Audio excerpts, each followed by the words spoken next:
কিভাবে যে আমার মেয়েরে মারছে এর এর চেয়ে বেশি শাস্তি চাই, ফাঁসি চাই।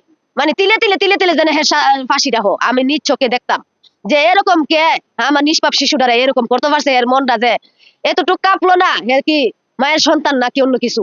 আমি এটা আপনাদের কাছে, সরকারের কাছে, আইনের লোকের কাছে আমি এই বিচারটা চাই। প্রাথমিকভাবে ধারণা করতেছি যে এটারে কেউ দুষ্টকারী ধরে নিয়ে দর্শনের আলামত আমরা দেখছি কিছু, মনে হয় এরকম কিছু হয়েছে। এটা তো সুষ্ঠু তদন্ত আমরা চাই, সুষ্ঠু বিচার চাই। আসসালামু আলাইকুম সম্মানিত দর্শক মণ্ডলী, ইতিমধ্যেই আপনারা দেখতে পারবেন ব্রাহ্মণবাড়িয়ার ময়না হত্যাকাণ্ডের ঘটনার বিষয়ে চাঞ্চল্যকর তথ্য। কেননা এই বিষয়ে আসলে কি হয়েছিল, কেঁদে কেঁদে ময়নার মা অবশেষে বিস্তারিত তথ্য দিলেন, যা খুবই দুঃখজনক।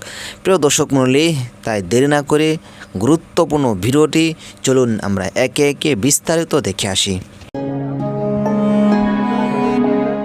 ব্রাহ্মণবাড়িয়া সরাইলে নিখোঁজের একদিন পর ময়না আক্তার নামে 9 বছর বয়সী এক শিক্ষার্থীর মরদেহ উদ্ধার করেছে পুলিশ।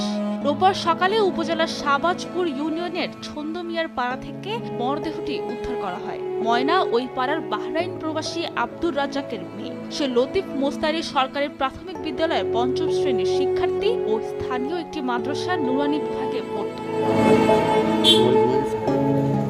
নিহতের পরিবার জানায়, শনিবার দুপুরে ময়না বাড়ি থেকে খেলাধুলার জন্য বের হয়। এরপর তার কোনো সন্ধান পাওয়া যাচ্ছিল না। বিভিন্ন জায়গায় খোঁজাখুঁজি করার পর মাইকিংও করা হয়। সকালে শিশুরা হাবলিপাড়া জামে মসজিদে গেলে দ্বিতীয় তলায় ময়নার রক্তাক্ত মরদেহ দেখতে পায়। মসজিদের ইমাম শিশুটির মাকে খবর দেয়। পরে ময়নার পরিবার সহ গ্রামবাসী মসজিদে গিয়ে ময়নার বস্ত্রহীন মরদেহে গলায় কাপড় পেঁচানো অবস্থায় দেখতে পায়। এই ঘটনায় এলাকা জুড়ে চাঞ্চল্য ও আতঙ্কের সৃষ্টি হয়েছে।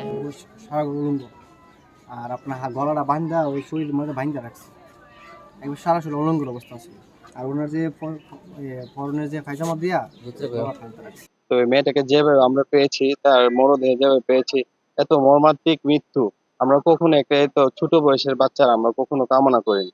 মেয়েটা একটা প্রাইমারি স্কুলে পড়ে। এই মেয়েটার কি এরকম শত্রু থাকতে পারে যে মেয়েটার মৃত্যুটা এত কঠিন হবে? আমার ছেলে ফোন দিছে, ও আম্মা ময়নারে পাইছে মসজিদের ভিতরে মাইরাও পাথর গাইতে রাখছে। এ ধরনের নির্মম হত্যাকাণ্ডের দৃষ্টান্তমূলক বিচার দাবি করেছে শিশুটির পরিবার। কিভাবে যে আমার মেয়েরে মারছে এর চেয়ে বেশি শাস্তি চাই, ফাঁসি চাই। মানে তিলে তিলে তিলে তিলে যেন ফাঁসিটা হোক। আমি নিজ চোখে দেখতাম যে এরকম কে আমার নিষ্পাপ শিশুটারে এরকম করতে পারছে, এর মনটা যে এতটুকু কাঁপলো না, এর কি মায়ের সন্তান নাকি অন্য কিছু। আমি এটা আপনাদের কাছে, সরকারের কাছে, আইনের লোকের কাছে আমি এই বিচারটা চাই। প্রাথমিকভাবে ধারণা করতেছি যে এটারে কেউ দুষ্টকারী ধরে নিয়ে দর্শনের আলামত আমরা দেখছি কিছু, মনে হয় এরকম কিছু হয়েছে। এটা তো সুষ্ঠু তদন্ত আমরা চাই, সুষ্ঠু বিচার চাই। খবর পেয়ে পুলিশ, পিবিআই ও সেনাবাহিনী ঘটনাস্থল পরিদর্শন করে মরদেহ উদ্ধার করে। সরাইল সার্কেলের অতিরিক্ত পুলিশ সুপার তপন সরকার বলেন, নিহতের মরদেহ উদ্ধার করে ময়নাতদন্তের জন্য ব্রাহ্মণবাড়িয়া জেনারেল হাসপাতালের মর্গে পাঠানো হয়েছে। তার শরীরে আঘাতের চিহ্ন রয়েছে। এই ঘটনায় প্রাথমিকভাবে জিজ্ঞাসাবাদের জন্য 2 জনকে পুলিশি হেফাজতে আনা হয়েছে। ঘটনার তদন্ত চলছে, তবে এই যে ধর্ষণের পর হত্যা কিনা তা জানতে ময়নাতদন্তের রিপোর্ট পর্যন্ত অপেক্ষা করতে হবে। প্রাথমিকভাবে খুন হিসেবে ধরে নেওয়া হচ্ছে। বাহ্যিকভাবে দেখে আসলে বোঝা যাচ্ছে না, সেটা আমাদের গাইড আসতেছে সিআইডি থেকে, তারা আশা করে আরেকটু ভালোভাবে যাচাই করা সম্ভব হবে এবং ফাইনালি ডিসিশন পাওয়া যাবে পোস্টমর্টমের পরে। আর প্রাথমিকভাবে আমরা 2 জনকে নিয়ে আসছি তাদের জিজ্ঞাসাবাদ করার জন্য। হত্যাকারীকে দ্রুত শনাক্ত ও বিচার আওতায় আনার দাবি গ্রামবাসী। সাবিনা মজুমদার, নিউজ ডেস্ক, দেশ টিভি। প্রিয় দর্শক মহিলা, আশা করি সম্পূর্ণ ভিডিও দেখে আসলেন। ভিডিওতে যে বিষয়গুলো দেখলেন, আসলে এই বিষয় নিয়ে আপনাদের কি মনে হয়? দ্রুত শাস্তি কার্যকরের জন্য কি পদক্ষেপ নেওয়া উচিত? অবশ্যই আপনাদের মূল্যবান মতামতগুলো কমেন্টে জানতে ভুলবেন না।